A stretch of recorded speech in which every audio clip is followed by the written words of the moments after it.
Hello everyone, I am Shambhavi from Progressive Science Education, and as you all know that we are completed with all the chapters of class 8. So today we're gonna start up with our new chapter of our new class, that is chapter number 1, Matters in Our Surroundings of class 9th. So let's get started. So firstly I wanted to know you all that what is surroundings. Okay, as you see in this figure that here is a man standing in the middle.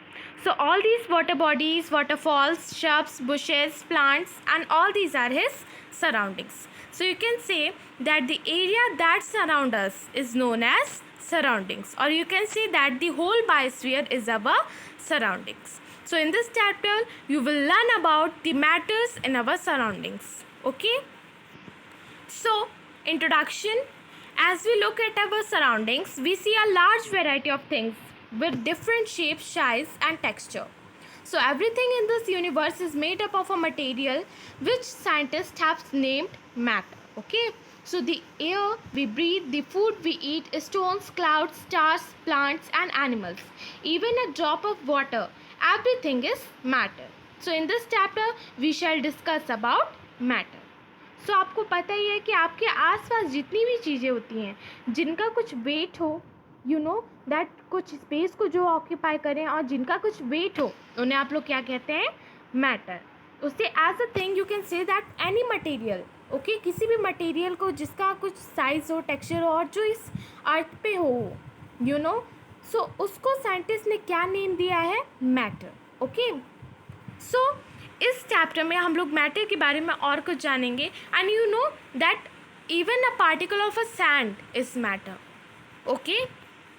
So topics to be covered: introduction of matter, classification of matter, activities related to particulate nature of matter, theory of molecular structure of matter, interconnection of state of matters, properties and molecular structure of different states, latent heat and evaporation, and some important topics that I will tell you in this chapter. So introduction of matter, जैसे कि मैंने आपको बताया that matter is anything that occupies space and has some mass, you know. So matter is anything made up of a very smallest particle, that is atom, and after that molecules. You know कि matter सबसे छोटे particle से बना होता है जिन्हें हम लोग क्या कहते हैं? atom. और atom के बाद क्या होता है? molecules. So earlier matter was classified as 5 elements. You know कि पहले matter को 5 elements में divided किया गया था, that is air, fire, earth, water and sky, which is known as पंच तत्व. और इन्हें क्या कहा जाता था? पंच तत्व. So according to the earlier Indian philosopher, everything living or non-living was made up of these 5 basic elements. लेकिन आपको पता है कि जैसे जैसे साइंस की तरक्की हो रही है वैसे ही ये सब कुछ चेंज होता जा रहा है. सो पहले तो इसे पंच तत्व के नाम से दिया गया था क्योंकि 5 एलिमेंट्स सब जानते थे. सबको ये लगता था कि पूरी अर्थ में जितनी भी चीज़ें हैं सब कुछ इन 5 एलिमेंट्स से बनी है, that is air, fire, earth, water and sky. So इन्हें एज अ नेम दे दिया गया था पंच तत्व. Okay. So classification of matter, जैसे कि हमने देखा कि कैसे अर्लियर पंच तत्व उनको डिवाइडेड किया गया था, 5 पार्ट्स में डिवाइडेड किया गया था. नाउ अब इसे 2 पार्ट्स में डिवाइडेड किया गया. Now the present classification of matters are chemical classification, that is internal, and physical classification, that is external. Okay. So physical classification, it is done on the basis of physical composition of matter, and chemical classification, it is done on the basis of the chemical composition of matters. Okay. So as you see in this figure, सो अभी हम लोग एक topic के बारे में study करेंगे, कुछ activities देखेंगे जो कि मैटर को और भी ज़्यादा डिस्क्राइब करेगी. So firstly see the activity, then we see this diagram. So physical nature of matter. So matter is made up of particles. So activity, अब हम लोग इस एक्टिविटी में देखेंगे कि जो मैटर्स हैं वो पार्टिकल से बने हुए होते हैं. So take a 100 ml of beaker, fill half of the beaker with water and mark the level of water. Dissolve some salt sugar with the help of a glass rod. Observe any change in the water level. What do you think has happened to the salt? देखिए, आप लोग ने एक beaker लिया, उसमें आपने water fill किया. Okay. और आपने जितना वाटर फिल किया आप वहाँ पर मार्क कर दीजिए. उसके बाद आप उसमें या सॉल्ट या शुगर कुछ भी ऐड कर सकते हैं, आप उसमें ऐड करिए। उसके बाद आप देखिए क्या वाटर में उसके लेवल में कुछ चेंजेस आया। So where does it disappears, does the level of water changes. So आपको क्या लगता है सॉल्ट और शुगर जो भी आपने उसमें ऐड किया है वो कहीं गैप तो नहीं हो गया, वो कहाँ गया फिर? अगर हमने उसमें डाला तो वाटर का लेवल हाई होना चाहिए, लेकिन remain same, water level remain same, वो सेम था। Y? So in order to answer these questions, we need to use the idea that matter is made up of particles. So how small are these particles of matter? So अब हम लोग देखेंगे कि particles, ये जो भी particles होते हैं वो कितने छोटे होते हैं। अभी तो हमने इस एक्टिविटी से ये देखा कि जो भी मैटर की कोई भी चीज़ होती है वो पार्टिकल से बनी होती है। अब हम नेक्स्ट एक्टिविटी में देखेंगे that all these particles are made up very small. Okay, all these particles of matters are very small. So firstly see this figure that I was told you, that this is the figure of this activity that we have done. Okay, now our next activity, that take 2 or 3 crystal of potassium pomegranate and dissolve them in 100 ml of water. Okay, now take out approximately 10 ml of this solution and put it into 90 ml of clean water. Okay, take out 10 ml of this solution and put into another 90 ml of clear water. Keep diluting the solution this 5 to 8 times. Is the water still colored? This experiment showed that just a few crystals of potassium permanganate can color a large volume of water. Okay, सो जैसे कि आपने इस activity में देखा, आपने एक potassium pomegranate के crystals ले लिए। ओके, आपने पहले उन्हें थोड़े पानी में मिलाया तो आपने देखा कि उसका कलर चेंज हो जाता है। उसके बाद आप 1 स्पून वाटर लीजिए और आप थोड़ा पानी और लीजिए और साफ़ पानी में उसे डाल दीजिए, तो आप देखेंगे कि वो वाटर भी कलर्ड हो जाएगा। ऐसे ही आप उसका भी थोड़ा पानी लीजिए और ऐसे और पानी लेके डालते जाइए। सो आप देख पाएंगे कि कितने टाइम्स ज़्यादा उसमें कलर मतलब होता ही, उसमें कलर बना रहता है, मतलब वो पूरी तरीके से वाइट नहीं हो पाता है। मीन्स कि पार्टिकल्स जो है मैटर्स के वो कितनी ज़्यादा स्मॉल है। You can understand that the particles of matter are very small. Okay, so the particles of matter are very small, so they can small beyond our imagination. You know, आप इतना imagine भी नहीं कर सकते कि कितना ज़्यादा स्मॉल है। Okay, now we gonna start up with another topic that is characteristics of particles of matter. So अब आप उनकी कैरेक्टरिस्टिक्स के बारे में जानेंगे कि जो मैटर्स होते हैं, उनके जो पार्टिकल्स होते हैं, उनमें क्या क्या कैरेक्टरिस्टिक्स होती हैं।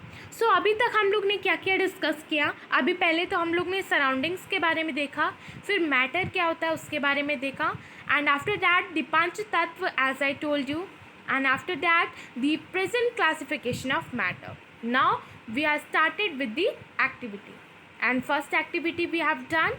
Now our next topic is characteristics of particles of matter. Now particles of matter have a space between them. So ये हमने फर्स्ट एक्टिविटी में आपने जैसे देखा था कि जो मैटर होते हैं वो पार्टिकल से बने हुए होते हैं। नाउ यही एक्टिविटी से हम इसकी फर्स्ट कैरेक्टरिस्टिक्स को भी डिफाइन करेंगे। जैसे आपने उसमें देखा था कि आपने वाटर लिया और जितना वाटर आपने लिया उसे मार्क कर दिया। Okay, mark the water level, then add a solute. Okay, देखिए जो ज़्यादा अमाउंट में प्रेजेंट होता है उससे हम लोग सॉल्वेंट कहते हैं, and which is in less amount it is known as solute. Okay, आपने उसमें सॉल्यूट ऐड किया, दैट इज़ सॉल्ट और शुगर। सो आप देखते हैं कि वो जब चीनी और नमक घुल जाते हैं फिर भी उसका लेवल सेम ही रहता है, the water level remain same. So why? Because the particles of matter have space between them. क्योंकि आप जानते हैं कि वाटर के अंदर स्पेस होता है, मतलब कहीं कहीं जगह पे स्पेस होता है जिसको सॉल्ट और solute, you can say that solute ने ऑक्यूपाई कर लिया, इसीलिए वाटर का लेवल जो है सेम रहा। Okay, so you can understand with this first activity that we have done. Now our next characteristic is particles of matter are continuously moving. So अब आप देखेंगे कि जो मैटर्स के पार्टिकल्स होते हैं वो मूव करते रहते हैं। So activity, put an unlit intense stick in a corner of your class. How close do you have to go near it so as to get its smell? Now light the incense stick. What happened? Do you get the smell sticking at a distance? Record your observation. Now observation. Particles of matters are continuously moving. That is, they possess what we call the kinetic energy. As the temperature rises, particles move faster. So we can say that with increase in temperature, the kinetic energy of the particles also increases. So हम लोग ने activity में क्या देखा, देखिए आप अपने हिसाब से भी एक्टिविटी कर सकते हैं. आप इसको छोड़िए और आपने एक अगरबत्ती लिया. ओके, आप एक अगरबत्ती लीजिए और आप बहुत ही कोने में या किसी भी क्लासरूम में या अपने घर के रूम में कहीं पर भी एज अ कोने में उसे स्टिर कर दीजिए. अब वो वहीं पर उसे एडजस्ट कर दीजिए और उसे बर्न कर दीजिए. तो आप थोड़ी देर में देखेंगे कि उसकी जो फ्रेगनेंस है वो पूरे रूम में फैल जाएगी. यू नो दैट कि उसकी फ्रेगनेंस जो है वो पूरे रूम में फैल जाती है. So because the particles of matter are continuously moving. Because जो मैटर्स के जो पार्टिकल्स होते हैं वो कॉन्टीन्यूसली मूव करते रहते हैं. ओके, अब इसके बारे में आप और ज़्यादा डिटेल में जान पाएंगे जब आप आगे पढ़ेंगे. So firstly you know that kinetic energy हम लोग इससे कहते हैं. मीन्स जब पार्टिकल्स मूव करते रहते हैं उन्हें हम लोग क्या करते हैं, कहते हैं kinetic energy. So the particles of matter are continuously moving. You know that जो पार्टिकल्स होते हैं मैटर के वो कॉन्टीन्यूसली मूव करते रहते हैं जो कि कैनेटिक एनर्जी को पॉसेस करते हैं. So you can say that a matter possesses huge kinetic energy. Okay, और टेम्परेचर जैसे जैसे राइज होता जाता है वैसे ही पार्टिकल्स ज़्यादा मूव करने लगते हैं. तो हम लोग कह सकते हैं as the temperature rises particles move faster. Means particle possess a huge kinetic energy. Okay, now particles of matter attract each other. अब हमारी नेक्स्ट कैरेक्टरिस्टिक है that the particles of matter attract each other. Means जो matter के particles होते हैं वो attract करते हैं. So activity: take an iron nail, a piece of a chalk and a rubber band. Try breaking them by hammering, cutting or stretching. In which of the above three substances do you think the particles are held together with a greater force? Observation: particles of matter attract each other due to its force. This force keeps the particles together and the strength of this force of attraction varies from one kind of matter to another. So you can also see one more activity of this characteristics of matter. So open a water tap, try baking the stream of a water with your fingers. Were you able to cut the stream of water? So what could be the reason behind the stream of water remaining together? So therefore the reason is that the particles of matter attract each other. Either it could be solid, liquid or gas. Okay, so आप जानते ही हैं कि जैसे आपने second activity देखिए कि जब आप वाटर टैप को ओपन करते हैं सो आप वाटर के बीच में अपनी फिंगर से उसको कट करने की ट्राई कीजिए. तो आप जानते हैं कि जो वाटर की स्टीम है वो आपकी फिंगर से तो रुकेगी नहीं, वो ब्रेक तो नहीं हो जाएगी. आप अगर उसे फिंगर से मतलब स्टर करेंगे, बीच में से ब्रेक करने की ट्राई करेंगे तो ऐसा तो नहीं हो सकता. सो क्यों नहीं हो सकता? Because particles of matter attract each other. जैसे कि आपने फर्स्ट एक्टिविटी में देखा कि आपने आयरन नेल लिया, पीस ऑफ चॉक लिया और रबर बैंड लिया. सो आप अगर इसे हैमरिंग करते हैं, कटिंग करते हैं और स्ट्रेचिंग करते हैं तो आपको क्या लगता है कि हर में एक जैसी फोर्स लगेगी? यू कैन सी दैट सब में एक जैसी फोर्स तो नहीं लगती है ना, और सब आसानी से टूट भी नहीं जाते हैं. सो because the particles of matter attract each other. Okay, so you can understand with the second activity because it is very easy. You know कि आप वाटर स्टीम को अपने फिंगर से ब्रेक नहीं कर सकते. तो क्यों नहीं कर सकते? Because the particles of matter attract each other. क्योंकि आप जानते हैं कि आप टैप को ओपन करते हैं तो वाटर आते हैं, वाटर स्टीम आती है. तो वाटर के जो पार्टिकल्स हैं वो एक दूसरे को अट्रैक्ट करते हैं, इस वजह से आप उसे अपनी फिंगर से ब्रेक नहीं कर पाते. Either it could be a solid, liquid और gas. Now our next topic is theory of molecular structure of matter. Now अब आप काफ़ी कुछ जान चुके हैं मैटर के बारे में. आपने जान लिया है कि मैटर को कैसे क्लासिफाइड किया गया है, उसकी कैरेक्टरिस्टिक्स के बारे में आप जान चुके हैं. Now you can understand the theory of molecular structure of matter. Now matter is made up of a small particles called molecules. As you all know, they are in the state of continuous motion. Due to this they possess kinetic energy. So kinetic energy increases with increase in temperature, and kinetic energy maximum in gases and least in solids, and the space between molecules is called the intermolecular space, and the force that exists between particles are called intermolecular force. Now अब आप molecular structure के बारे में और जानेंगे, मतलब उसकी theory के बारे में और जानेंगे. सो जैसे आप जानते हैं कि मैटर्स बहुत ही स्मॉल पार्टिकल से बना होता है, that is atoms and molecules, and you know that इसमें ह्यूज काइनेटिक एनर्जी होती है, मतलब ये बहुत ही ज़्यादा काइनेटिक एनर्जी को पॉजेस करता है. हाँ, ये आप कह सकते हैं कि सॉलिड, लिक्विड और गैस में अलग अलग काइनेटिक एनर्जी होती है, कुछ ज़्यादा पॉजेस करते हैं, कुछ कम पॉजेस करते हैं. Now kinetic energy increases with increase in temperature. As I told you कि काइनेटिक इन एनर्जी मीन्स जो पार्टिकल्स मूवमेंट में होते हैं वो और ज़्यादा मूव कर पाते हैं जब टेम्परेचर हाई होता है, means when temperature increases. Kinetic energy maximum in gases and least in solid. As you all know कि जो सॉलिड के पार्टिकल्स होते हैं वो एकदम फिक्स्ड होते हैं, मीन्स उसमें इतनी स्पेस नहीं होती है कि वो मूव कर सके. दैट्स वाई, और यू नो दैट गैसेस में सबसे ज़्यादा स्पेसेस प्रेजेंट होती है, यू नो कि सबसे ज़्यादा स्पेस प्रेजेंट होती है. गैसेस के जो पार्टिकल्स होते हैं बहुत ही ज़्यादा दूर दूर होते हैं, इसलिए काइनेटिक एनर्जी गैसेस में ज़्यादा होती है और सबसे कम सॉलिड्स में होती है. The space between molecules is called intermolecular space. You know कि जो मॉलिक्यूल्स के बीच में स्पेसेस प्रेजेंट होती हैं उन्हें हम लोग कहते हैं इंटरमॉलिकुलर स्पेस, और जो फोर्स उनके बीच में एग्जिस्ट करती है उसे हम लोग क्या कहते हैं, intermolecular force. So I hope you all understand that what's the theory of molecular structure of matter. Now, intermolecular force decreases with increase in intermolecular space. You know ये intermolecular force जो है वो decrease हो जाता है जब intermolecular space बढ़ता है. Now, our next topic is material. So it is very easy topic. As you all know, the term is used to describe the particular kind of matter. ये matter के particular kind को describe करने के लिए इस word को use किया जाता है. So as you all know that materials are of two types, that is homogeneous material and the heterogeneous material. Material two types के होते हैं, that is first is homogeneous and second is heterogeneous. So you know what's the homogeneous material? So जिसके particles same होते हैं, मतलब आप उन्हें देखेंगे तो जिनके particles same होते हैं, as you know that जो salt होता है आप उसे देखते हैं तो उसके particles same दिखाई देते हैं आपको, उसे हम लोग क्या कहते हैं, homogeneous material.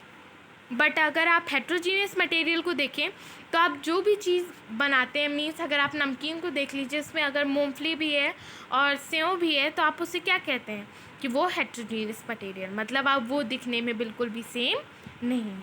Okay, as you see in this figure that homogeneous material, here is a salt and next you can see it is chow mein. Okay, now it is heterogeneous and first is homogeneous.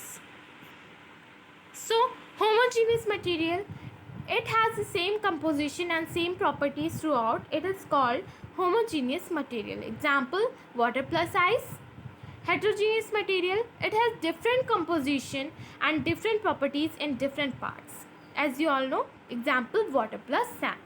जैसे कि आप water और ice को देखते हैं, अगर आप water और आइस को मिक्स करें तो आप जानते हैं कि वाटर और आइस को आप मिक्स करेंगे तो आपको सिंपली वाटर ही मिलेगा. बट अगर आप सैंड और वाटर को मिक्स करें तो वो बिल्कुल भी होमोजीनियस नहीं होता, वो हेट्रोजीनियस होता है. So because it is different. Okay, it have different properties. Now our next topic is molecules. It is a term use for the particular type of matter. Okay, molecules के बारे में आप और जान पाएंगे जब आप इस चैप्टर को क्लियरली समझेंगे. Now the states of matter. अभी तक आपने मैटर के बारे में देखा कि कैसी उनकी करेक्टरिस्टिक्स होती है, कई सारी इसके लिए आपने एक्टिविटी भी परफॉर्म की, आपने मटेरियल के बारे में देखा और बहुत कुछ. नाउ अब आप देखेंगे कि मैटर की क्या स्टेट्स होती हैं. Okay, so matter is divided into 5 states. So 3 तो आप जानते ही हैं, बाकी के 2 मैं आपको बताऊंगी. So see, first is solid, second is liquid and third is gaseous state. So आपको पता है कि सॉलिड क्या होते हैं, लिक्विड भी पता है, गैस भी पता है, बट यू नो दैट अब जब साइंटिस्ट और भी ज़्यादा डिस्कवर कर चुके हैं, सो उन्होंने मैटर को 5 पार्ट्स में डिवाइड किया, that is solid, liquid, gas, Bose, Einstein, condensate and plasma. उन्होंने 5 स्टेट में क्लासिफाइड किया गया। सो आप अभी बोस, आइंस्टाइन, कॉन्डेंसेट के बारे में भी जानेंगे और प्लाज्मा के बारे में भी अच्छे से जान पाएंगे।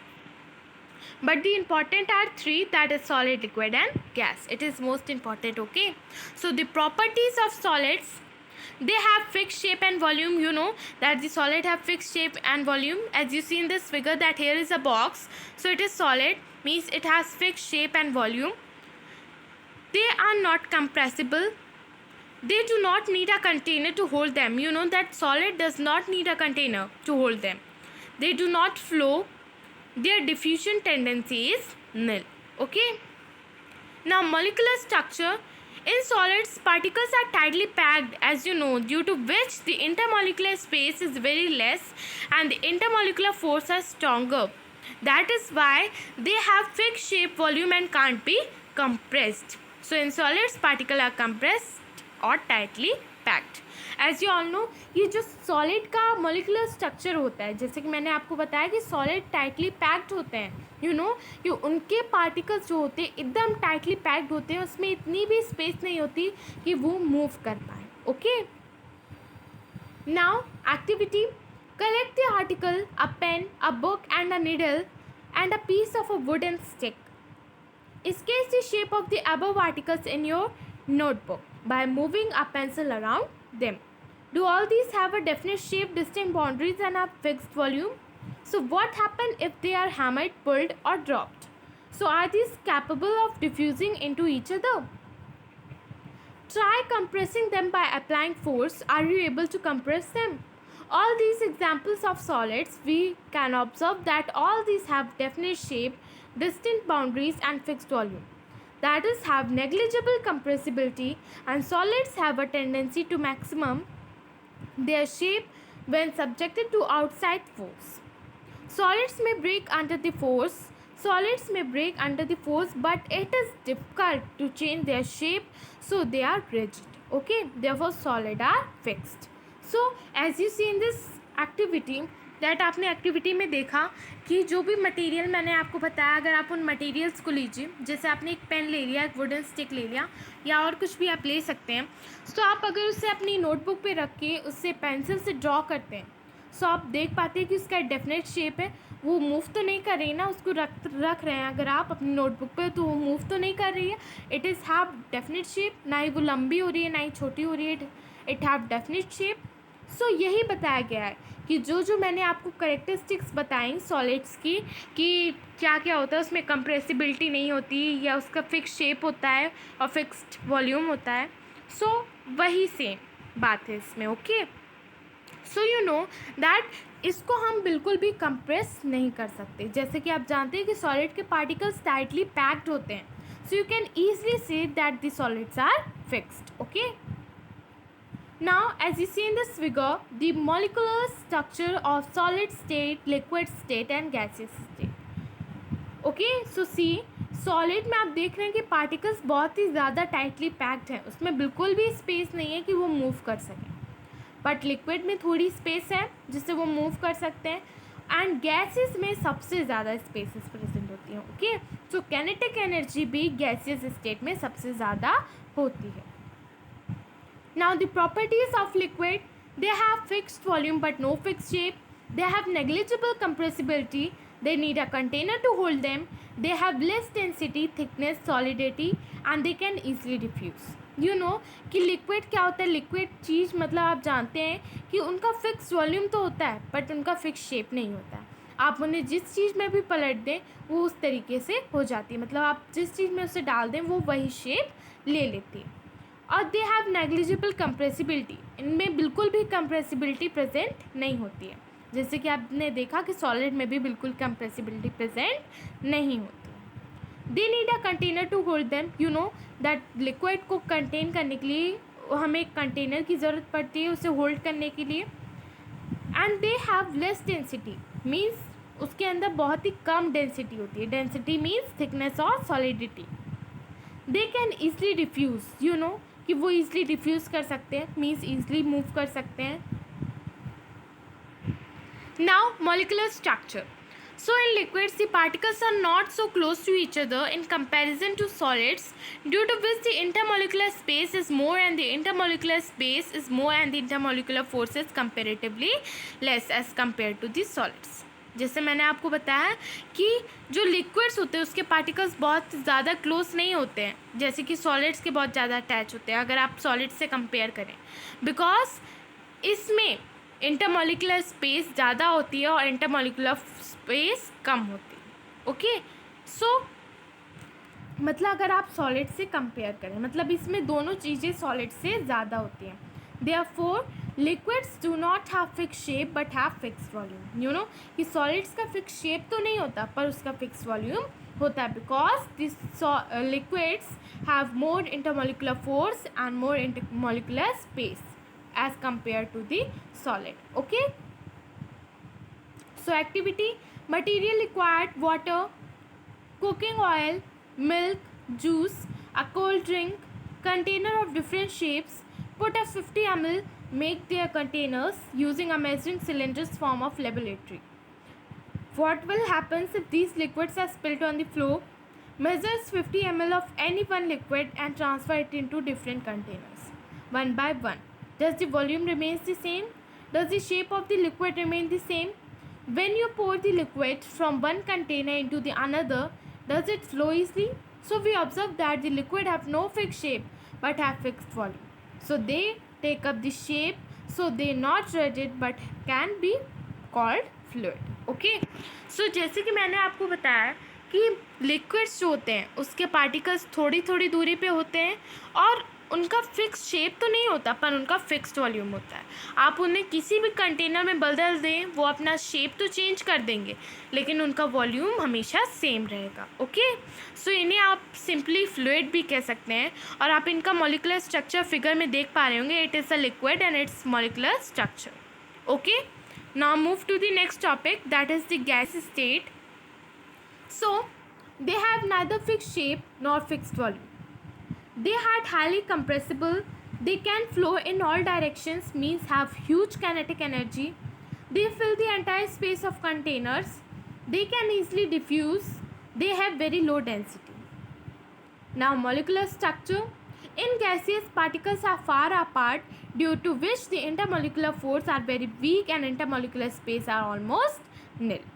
सो जैसे मैंने आपको इनकी करेक्टरिस्टिक्स बताई कि इनका फिक्स शेप भी नहीं होता और इनका फिक्स वॉल्यूम भी नहीं होता है. ये बहुत ही ज़्यादा कंप्रेसिबल होते हैं, मतलब आप इन्हें ईजिली कंप्रेस कर सकते हैं और ये हमेशा फ्लो करते रहते हैं in all direction, means have a huge kinetic energy.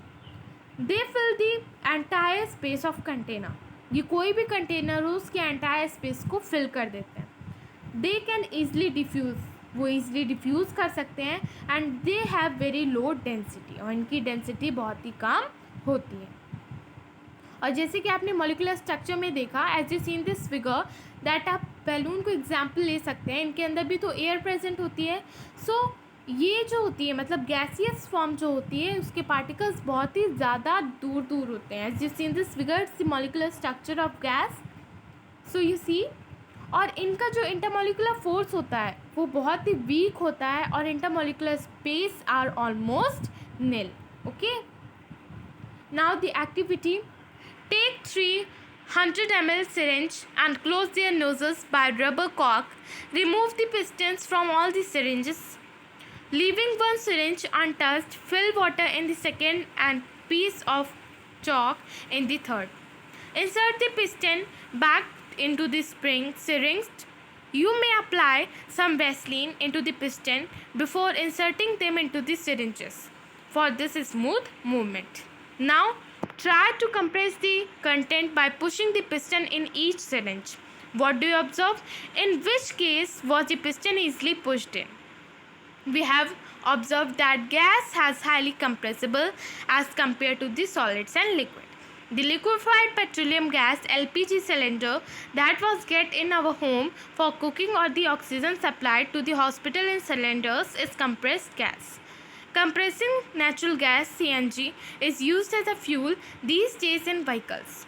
Due to its high compressibility, large volume of gas and can be compressed into a smaller cylinders and transported easily.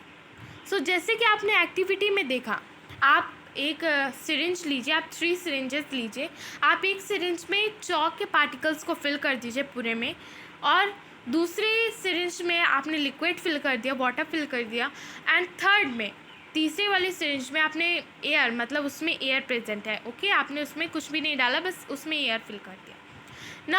अब आप उन सिरिंज को move करके देखेंगे तो आप जानते हैं कि आप सॉलिड, मतलब जिसमें आपने चॉक के पार्टिकल्स को डाला, वो बिल्कुल भी मूव नहीं हो पाएगी, कि वो बिल्कुल भी मूव नहीं हो पाएगी। बट लिक्विड थोड़ा मूव हो पाएगी इजीली, मतलब कंप्रेस हो पाएगी, मेनली इसका कंप्रेस, ओके।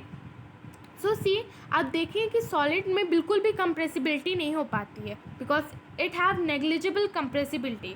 आप इसे कंप्रेस करेंगे तो ये कंप्रेस बिल्कुल भी नहीं हो पाएगा, क्योंकि इनके पार्टिकल्स फिक्स्ड होते हैं।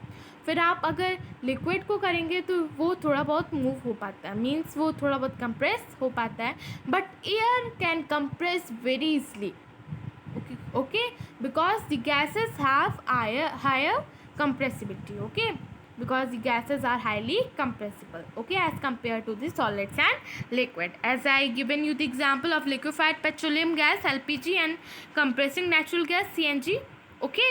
So because इन्हें ज़्यादा यूज़ इसलिए किया जाता है because it have higher compressibility, okay. Now as you see in this figure, it's the figure of activity. आपने ऐसी सिरिंज ली और आपने ट्राई किया, okay. Now see the figure, okay, it's the figure of activity. Now physical properties of solids, liquids and gases. So अब आप physical properties के बारे में देखेंगे जो कि सॉलिड्स, लिक्विड और गैसेस के। It is very important, so learn it carefully. You have to know very carefully that what are solids, what are liquid and what are gases, their properties and all that, okay. Now properties: mass, solids definite, liquids definite, gases definite. Shape definite, acquire the shape of the container, acquire the shape of the container. Volume definite, definite, indefinite. Compressibility not possible, liquid almost negligible, and gaseous high compressibility. Fluidity not possible in solids, can flow liquids and can flow in gases. Rigidity highly rigid in solids, less rigid in liquid and non-rigid in gases. Diffusion slow in solids, fast in liquids and very fast in gas. Number of the surface, any number of the free surface solids, only one free surface in liquids and none in gases. Density high in solid, slightly lower in liquid and very low in gases. Packaging of particles most closely packed in solids, less closely packed in liquids and least closely packed in gases. Interparticles force strongest in solids, slightly weaker than in solids and negligible in gases. Expansion on heating, solids less, liquids more than solids and gases most. Motion of constituent particles, oscillatory in solids, translatory in liquids and translatory in gases. Kinetic energy of particles least in solid, large in liquids and very large in gases. ऐसे ही कई सारी properties और होती हैं solid, liquid और gases की. So you have to know all that properties of solid, liquid and gases, but these 14 are mains, okay. Now अब हम लोग अपना फोर्थ स्टेट देखेंगे, that is plasma, okay. So it consists of ionized gas such that its particles are super energetic and super excited, okay. In devices such as tube lights, CFL, the gases get ionized on the passage of current and glow with the color depending upon the nature of the gas. For example, neon gas emits red glow and argon emits green yellow. You know, जो plasma के particles होते हैं वो super energetic होते हैं, और ये कैसे फॉर्म होते हैं? On excess heating. इनका फॉर्मेशन कैसे होता है? बहुत ही ज़्यादा हीट करके इनका फॉर्मेशन किया जाता है. आप उन पार्टिकल्स को बहुत ही ज़्यादा एक्सेस हीटिंग प्रोवाइड करते हैं, then it forms the plasma and it is super energetic and super excited, okay. As you see in the example that neon gas emits red glow, you know that बहुत ही ज़्यादा heat होती है इस वजह से, and argon emits green yellow etcetera, okay. Now Our fifth state is Bose-Einstein condensate. अभी आप इस चैप्टर में बहुत ही स्मॉल क्वांटिटी में इसका इंट्रोडक्शन लेंगे and you can learn more about them in higher classes. Okay, now Bose-Einstein condensate, it is the fifth state of matter and it obtained on supercooling. ये कैसे ऑप्टेन होते हैं? बहुत ही ज़्यादा कूल करने पे and the gas at almost absolute kelvin zero temperature. इनको बहुत ही ज़्यादा हीट किया मतलब कोल्ड किया जाता है. मतलब आपने देखा कि प्लाज्मा में हीटिंग बहुत ज़्यादा होती है, ऐसे ही बोस-आइंस्टाइन कॉन्डेंसेट में बहुत ही ज़्यादा कूलिंग होती है. और ये पता है कब इनकी फॉर्मेशन हुआ था, मतलब कब ये साइंटिफिक तरीके साइंटिस्ट ने कब इसे डिस्कवर किया गया था? सो in 1920, Indian physicist Satyendra Nath Bose has done some calculation for a fifth state of matter that is building on his calculation. Okay, Albert Einstein predicted a new state of matter, the Bose-Einstein condensate (BEC). In 2001, Eric A. Cornell, Wellington Carrelli, and Carl E. Wyman of USA received the Nobel Prize in the Physics for achieving Bose-Einstein condensation. इसके लिए उन्हें prize भी मिला था. And the BEC is formed by cooling a gas of extremely low density, as I told you, about 100,000 the density of normal air to the super low temperatures. You can log on the you can know that इनको इतना ज़्यादा cool किया गया तब जाके BEC का formation हुआ. और इन्हें किसने फॉर्म किया था mainly? That is S N Bose and Albert Einstein. Okay, और प्लाज्मा जैसे आपने देखा कि प्लाज्मा का कैसे हुआ था. सो सी the state consists of super energetic and super excited particles, as I told you. So these particles are in the form of ionized gas. It is very important. Okay, and the fluorescent tube and the neon science bulb consist of plasma. Inside a neon science bulb there is a neon gas, and inside a fluorescent tube there is a helium gas or some other gases, as I told you, and the gases get ionized, and that is gets charged when electrical energy flow through it. So this charging up creates a plasma glowing inside the tube of the bulb, and the plasma glows with a special color depending on the nature of the gas, and the sun and the stars glow because of the pressure of plasma in them, and the plasma is created in the stars because of very high temperature. Okay, सो जैसे कि मैंने आपको बताया कि plasma का formation उनके high temperature से हुआ. जैसे कि आपने एज अ नेचुरल एग्जांपल आप ले लीजिए सन एंड स्टार्स. इनमें प्लाज्मा कैसे प्रेजेंट हुआ? Because they are very heated, you know, कि बहुत ही ज़्यादा गर्म होते हैं और इनमें भी प्लाज्मा प्रेजेंट होता है. दैट्स वाई ये ग्लो कर पाते हैं. Okay, now as you see in this figure that it is Bose Einstein condensate. See how beautiful it is. You see. Now temperature. अब हम लोग ने बहुत कुछ जान लिया है मैटर्स के स्टेट के बारे में, और भी बहुत कुछ मैटर्स के बारे में डिस्कस कर लिया है. Now we are gonna start up with another topic that is temperature. Okay, you know what's temperature? So it is defined as the degree of the hotness और a coldness of a body, and it is measured with the help of a thermometer. You know temperature क्या होता है? जैसे हम temperature को कैसे measure करते हैं? With the help of thermometer. जैसे आप हमारी बॉडी कोल्ड है या हॉट है, ये किससे प्रेजेंट करते हैं, मतलब कैसे डिफाइन करते हैं? With the help of thermometer. So we can also say that the temperature measures the extent motion of atoms. Okay, now the temperature scale. अब आप कुछ स्केल्स देखेंगे जिससे हम लोग मेजर्स करते हैं. सो ऐसे तो 3 स्केल्स होती हैं, that is Celsius, kelvin and Fahrenheit. But in this chapter you will mainly discuss that what is Celsius and what is Kelvin scale. Okay, so Celsius scale written as degree C and Kelvin scale written as K. Okay, now boiling points of water. So 100 degree Celsius, अगर आप Celsius में देखें तो water का boiling points होता है 100 degree Celsius, and kelvin में अगर आप देखें so it is 373 degree. Sorry, there is no degree, तो 373 kelvin. And freezing points of water 0 degree Celsius and in Kelvin 273 Kelvin. Lower temperature lower fix volume, you know that जो lower temperature होता है इसकी lower fix volume होती है, and the higher temperature have upper fixed volume. Kelvin scale is called absolute temperature scale on which the lowest possible temperature is 0. So Kelvin scale को हम लोग absolute temperature scale भी कहते हैं because its lowest possible temperature is 0. Okay.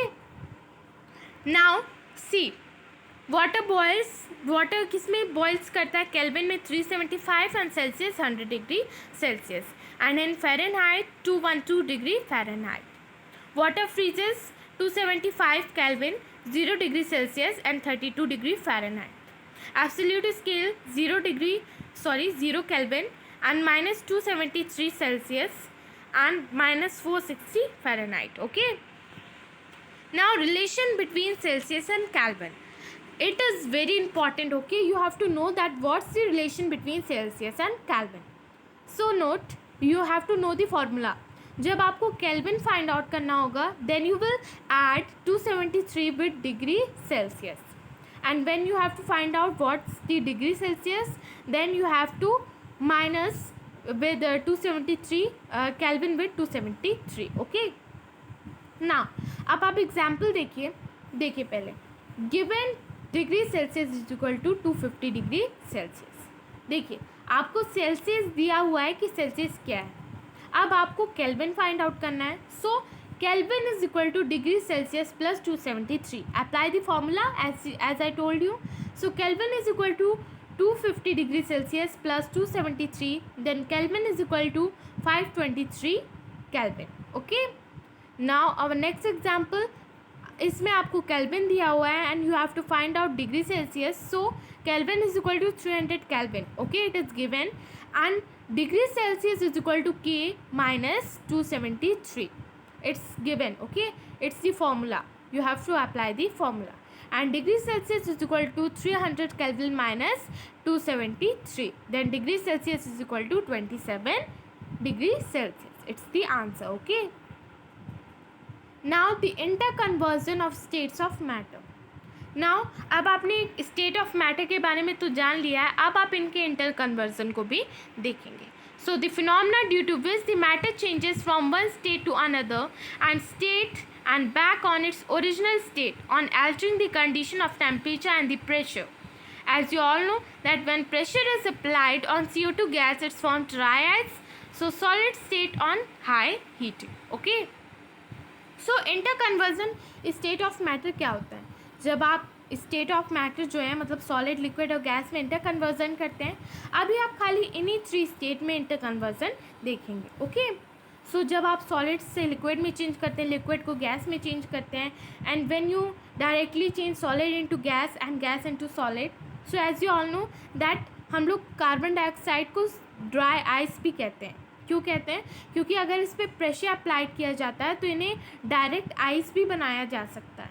On high cooling or high heating, by applying this force we can change it into dry ice. Okay, so that's why we call the carbon dioxide gas as a dry ice.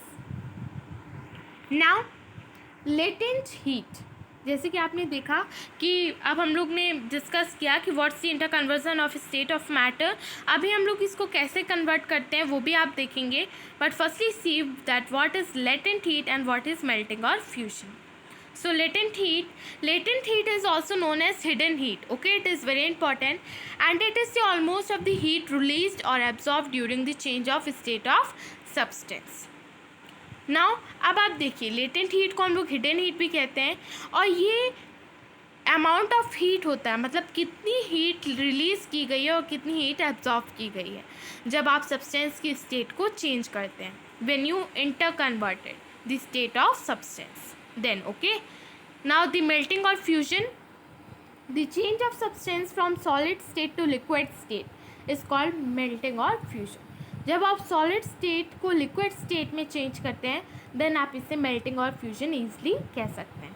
For example, melting point of ice is 100 degrees Celsius. You know that it's the melting point. Now latent heat of fusion, the amount of heat required to convert 1 unit mass of substance from solid to liquid state at its melting point. Okay. For example, for ice you can simply say that 3.34 multiply 10 to the 10 and 2 kilojoules per gram. Okay, you can say that it's the formula, sorry, for example. Okay, सो आप latent heat of fusion समझ ही गए हैं that कितनी heat required होती है 1 unit mass of substance को convert करने के लिए to the solid to liquid state at its melting point. Okay, as you see the example also. Now the latent heat of vaporization, the amount of heat required to convert 1 unit of mass substance from liquid to vapor at its boiling point. Okay, कि मतलब कितनी heat required है 1 unit mass of substance को liquid to vapour में convert करने के लिए at its boiling points. You know कि बॉइलिंग और मेल्टिंग पॉइंट्स जो होते हैं वो फिक्स्ड होते हैं. It is fixed. Okay, for example 22.6 multiply by 10 to the power 5 joules per kilogram. Now the conversion from gas to liquid state. Now condensation, it is the change from gaseous state to liquid state on cooling. This occurs at the temperature below the boiling point of substance, or we can say that at a liquefaction point. You know कि आप gas को liquid में कैसे change करेंगे, cool करके. And you have to note, okay, note is very important to see whenever change in state, phase transition take place. Okay, mass of matter does not change. देखिए, आप matter के state को चाहे जितना change करें, आप solid से liquid बनाएं, लिक्विड को गैस बनाएं या गैस को सॉलिड लिक्विड कुछ भी बनाएं, बट जो मास होता है मीन्स जो वेट होगा मैटर का वो चेंज नहीं होगा. Okay, it is very important. Okay, note it down. Now the conversion of solid directly into gaseous state. So sublimation, it is the change of solid directly to the gaseous state on heating. जब आप solid को directly gas में change करते हैं then you can say the sublimation. Okay, इसको आप और ज़्यादा मतलब solid को जब ज़्यादा heat करते हैं, बहुत ही ज़्यादा heat करते हैं, then you can change it directly into gaseous state on heating. Okay, and vapors back to solids on cooling. Okay, और वेपर से डायरेक्ट सॉलिड बनाए कूल करके. जब आप बहुत ज़्यादा कूल करेंगे तो वेपर सॉलिड बन जाएगा. Example naphthalene balls. And sublime, a gaseous state that is form due to the sublimation of solids. Okay, and sublimate it's the solid that sublimes. Now अब आप समझ गए हैं कि सॉलिड्स का कन्वर्जन डायरेक्ट गैसियस स्टेट में कैसे होता है और इन्हें हम लोग क्या कहते हैं. So you have to know that what is sublimation, what is sublime and what is sublimate. And it is very important that whatever you can change, whatever you interchange into the state of matter, but the mass of matter doesn't change. Okay, now evaporation. So evaporation is the process by which an element or a compound transition from its liquid state to its gaseous state below the temperature at which it boils. Okay, in a particular, the process by which liquid water enters the atmosphere as water vapor. जैसे कि आप evaporation जानते हैं कि evaporation आपने देखा भी है कि कैसे इवेपोरेशन होल प्रोसेस कैसे होती है, कैसे लिक्विड स्टेट से गैसेस स्टेट में प्रोसेस चलता है, कैसे लिक्विड से फिर वाटरफॉल्स होती हैं and all that. You know that what's the evaporation, और कैसे ही एटमॉस्फेयर में एंटर्स करता है और कैसे वाटर वेपर्स बनते हैं. You know it is very important. Okay, you have to know that what is evaporation. Now the factors of evaporation. So अब आप लोग इवेपोरेशन के फैक्टर्स के बारे में जानेंगे. सो surface area is directly proportional to evaporation. Okay, more is the surface area, more will be the rate of the evaporation. जितना ज़्यादा surface area होगा उतना ही ज़्यादा rate of evaporation होगा. Second, temperature. With the increase of temperature, more number of particles get enough kinetic energy to go into the vapor state. Next is humidity. Humidity is the amount of water vapor present in air, and the air around us cannot hold more than a definite amount of water vapor at a given temperature. Okay, if the amount of water in the air is already high, then the rate of evaporation decreases. Okay, so you have to know it about. Okay, it is very important. And wind speed, it is common observation that clouds dry faster on the windy days, and with the increase in wind speed, the particles of water vapor move away with the wind, decreases the amount of water vapor in the surroundings. Okay, so you have to know that what is evaporation and its the factors also. Okay, आपको इनके factors के बारे में अच्छे से भी जानना है और evaporation क्या होता है ये भी जानना है. ओके, और जो जो चीज़ें मैंने आपको बताई that is important, so you have to know and learn it carefully. जैसे कि हमने आज क्या मैटर्स के बारे में डिस्कस किया, दैट व्हाट्स दी सराउंडिंग. पहले आपने सराउंडिंग के बारे में देखा कि सराउंडिंग क्या होती है. After that what's the matter. उसके बाद आपने मैटर्स के क्लासिफिकेशन के बारे में देखा. And after that activities related to particular nature of matter. And after that theory of molecular structure of matter, interconnection of state of matter, properties and molecular structure of different states, latent heat, evaporation and factors of evaporation. Okay, I hope you all understand this chapter, and this chapter is very easy and very interesting also, and you have to learn this chapters carefully. Okay, this all the important topics of this chapter carefully. Now we are going to discuss some important question and answers. Okay, so question and answers, it is very important, so learn it carefully. Question number 1, why should we wear cotton clothes during summer? So you know कि हम लोग summers में cotton clothes क्यों पहनते हैं? So answer, during summers we perspire more because of mechanism of our body which keeps us cool. We know that during evaporation the particles at the surface of the liquid gain energy from the surroundings or body surface and change it into vapor. The heat energy equal to the latent heat of vaporization is absorbed from the body, leaving the body cool. Okay, so cotton being a good absorber of water helps in absorbing the sweat and the exposing it to the atmosphere for easy evaporation. सो जैसे कि आपको पता है कि cotton clothes जो होते हैं वो स्वेट को एब्जॉर्व करके उसे ईजिली इवेपोरेट कर देते हैं, जिससे आपकी बॉडी कूल रहती है और इसीलिए आप लोग कॉटन क्लोथ्स गर्मियों में पहनते हैं. So question number 2, that why do we see water droplets on the outer surface of the glass containing ice cold water. As you all know कि जब कोई ठंडी चीज़ होती है, कोई भी ठंडी चीज़ होती है, वो आप फ्रिज से निकालते हो तो उसके आसपास वाटर ड्रॉपलेट्स बन जाते हैं. So why? Answer, let us take some small ice cold water in a tumbler. The water vapour present in the air on coming in contact with the cold glass of water losses energy and gets converted to liquid state, which is we see as the water droplets. Okay, so मतलब कि वो जब change होता है उसका state, वो जब room temperature पे, जब बहुत ही ठंडा रहता है और रूम टेम्परेचर पे आप उसे रख दो तो मतलब उसको हीट प्रोवाइड होती है, इसलिए वो कोल्ड से वाटर वेपर्स में से बनता है. दैट इज़ मतलब कि लिक्विड गैसियस स्टेट में आने लगता है. सो वही वाटर वेपर्स बन जाता है.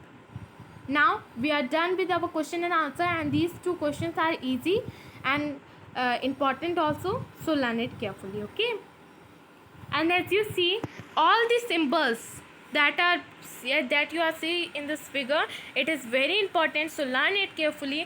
Symbols are mainly asked in exams. So quantity, temperature, unit Kelvin and symbol K. Length meter, symbol M. Mass kilogram, symbol kg. Weight Newton, symbol N. Volume cubic meter, symbol MQ. Density kilogram per cubic meter, kg M minus Q. Pressure Pascal, symbol PA. Okay, so learn it carefully, all these symbols. As you see in this figure that here is the S.N. Bose and here is Albert Einstein. Okay, so इन्हीं दोनों ने मिलकर Bose Einstein condensate को discover किया था. As you see that इनके name से भी मैच करता है, this name that Bose Einstein condensate. Okay, so the end. Thank you for watching my video, and if you all have any doubts regarding any topic, so please tell me in comment section. And if you all like my video, so please like, share, subscribe and press the bell icon. So okay, bye bye and take care.